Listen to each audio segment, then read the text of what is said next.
Huyu ni Khalid Aucho, kiungo mzuiaji wa klabu ya soka ya Singida Black Stars, nyota ambaye alijiunga na klabu hiyo kama mchezaji huru baada ya kumaliza mkataba wake na klabu ya soka ya Young Africa mwishoni mwa msimu uliopita, na mwanzoni mwa msimu huu alijiunga na klabu ya soka ya Singida Black Stars.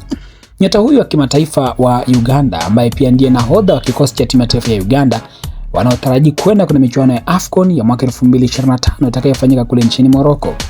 Khalid Aucho alipata majeraha na amekosekana katika michezo kadhaa ya klabu ya soka Singida, ukiwemo mchezo ambao walicheza kwenye kombe la shirikisho barani Afrika hatua ya makundi dhidi ya klabu ya soka ya CR Belouizdad ya pale nchini Algeria, waliopoteza magoli 2-0.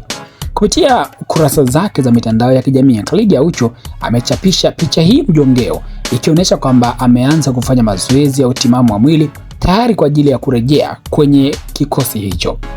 Khalid Aucho ni miongoni mwa wachezaji muhimu kwenye kikosi cha Singida Black Stars ambaye amekuwa na kiwango bora pia tangu ameingia kwenye kikosi hicho, na amekuwa akionyesha kiwango kizuri kinachoifanya klabu hiyo kuwa miongoni mwa timu ambazo zinacheza vizuri zaidi. Kocha Miguel Gamondi ni miongoni mwa makocha wanaoamini katika mpira wa kucheza, na Khalid Aucho ni moja ya nguzo yake kuu kwenye kikosi hicho.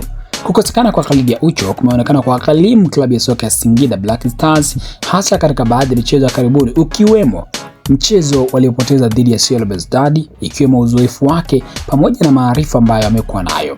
Sasa Khalid Aucho kama atakuwa amerejea na kwenye kikosi cha klabu ya soka ya Singida Black Stars, itakuwa ni miongoni mwa watu muhimu na msaada kwenye kikosi hicho kwa ajili ya kuipambania nembo ya klabu hiyo kwenye kutafuta nafasi ya kwenda robo finali ya michuano ya kombe la shirikisho barani Afrika.